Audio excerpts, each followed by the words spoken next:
Hello everyone, welcome back to my channel, the place where we talk all things records. So today we're going to be doing a little bit of an eBay finds video. I purchased this fairly recently and I got it for a really good deal because all of the records in here I have a use for, so let's get started.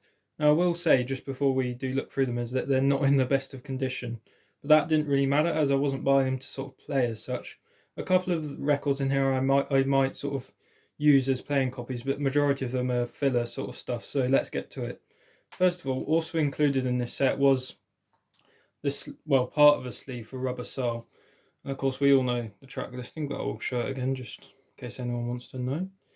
This is a standard Garrett and Lofthouse sleeve, but as you can see, someone probably cut out Ringo and part of Paul for maybe a magazine or something, or like a scrapbook type of thing. So I find a use for this somehow, but it was just a freebie, so I can still probably just frame it as the back and maybe put it up on my wall, which I've got up here. So that's the first thing we got.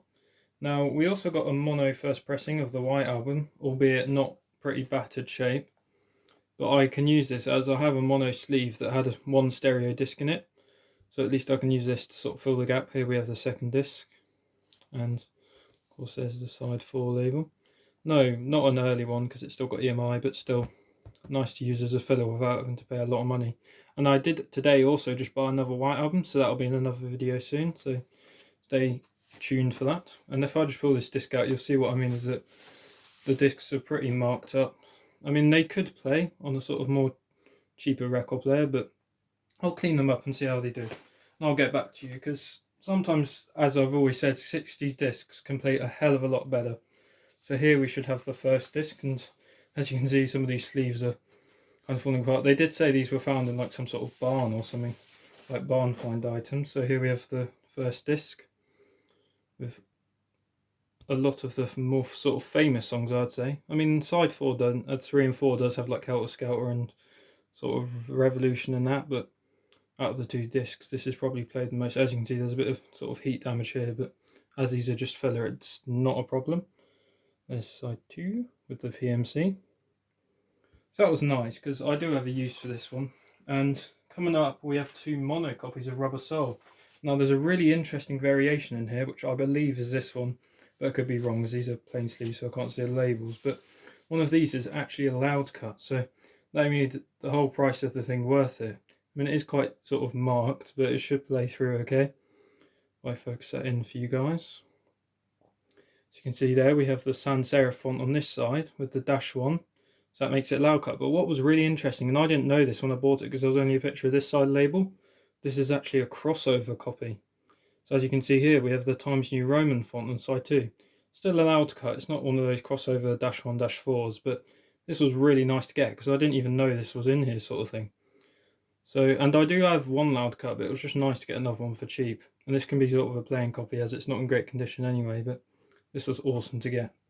Now next up is a standard sort of mono pressing. It's a -4, which I guess you could class as the third pressing because it went -1 -4. So if I just get this out anyway and move that sleeve out of the way here, and this one's slightly better shape, not great, but as you can see there, Times New Roman. Not a lot of sort of hole wear, but there is quite a few spindle marks. As you can see, hopefully the -4 there, there's a bit of sort of residue there, so I don't know if that will show up okay. And Times New Roman on that side as well. So as you, hopefully you'll see what I mean by this side has both of the Times New Roman labels. But still it's okay, and general marks a bit of a scratch there, but still not bad, because the overall I think I paid about £25 for this whole lot. So 2 mono copies probably would have set you back that anyway, so this was nice actually. And I think that's where that sort of extra sleeve came from, but I'm really not sure because they said they were just sort of found together. So the final record in this lot was a copy of the Blue Album. Now I do already have one, but this was again nice to just have a spare because I am selling one sort of at a garage sale tomorrow on Saturday. So I might include this one, or I may keep it just for playing copies. It's actually pretty good shape, the cover, so I have a spare cover if I need it. Still the later copy with the producer credit. Hopefully that's showing up okay. So if the earliest copies don't have this, as well as the sort of Red Album, and if I'll get one of the records out, because other than the track listings, the labels look pretty much identical. And these are actually probably the best condition. They still got a few marks, but in general they look to be the best out of the lot. As you can see here, the standard Apple labels. And these, I think all of these are like -1, -2, so fairly early copies. It's upside down. Hopefully you see that there, side 4. So yeah, there we are. This was my eBay Beatles lot, sorry, slipped up there. But as I mentioned just at the start, in case you didn't hear, I've also bought a white album today. That will be coming along soon, so I'll probably most likely do a video on that. So hopefully you've enjoyed this one, and thank you for watching.